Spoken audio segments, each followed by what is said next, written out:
Mimi Mwinyi Talib Haji naapa kwamba nitakuwa mwaminifu kwa Zanzibar na kuitumikia kwa moyo wangu wote, na kwamba nitaihifadhi, nitailinda, nitaitii na kuitetea katiba ya Zanzibar na katiba ya Jamhuri ya Muungano wa Tanzania pamoja na watu wake wote kwa mujibu wa sheria iliyowekwa, na kuomba Mwenyezi Mungu unisaidie.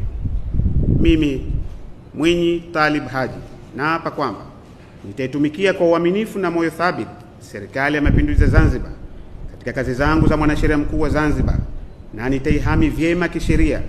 Serikali ya Mapinduzi ya Zanzibar kwa mujibu wa katiba ya Zanzibar na katiba ya Jamhuri ya Muungano wa Tanzania bila kushawishiwa, hofu, upendeleo au chuki, na kuomba Mwenyezi Mungu unisaidie. Mimi Mwinyi Talib Haji naapa kwamba katika utekelezaji wa kazi zangu za mwanasheria mkuu wa Zanzibar, kwa vyovyote vile sitatoa siri ambazo nitazijua katika kazi zangu, isipokuwa katika kutimiza wajibu wa kazi hizo au kwa idhini ya Rais wa Zanzibar na mwenyekiti wa Baraza la Mapinduzi, na kuomba Mwenyezi Mungu unisaidie.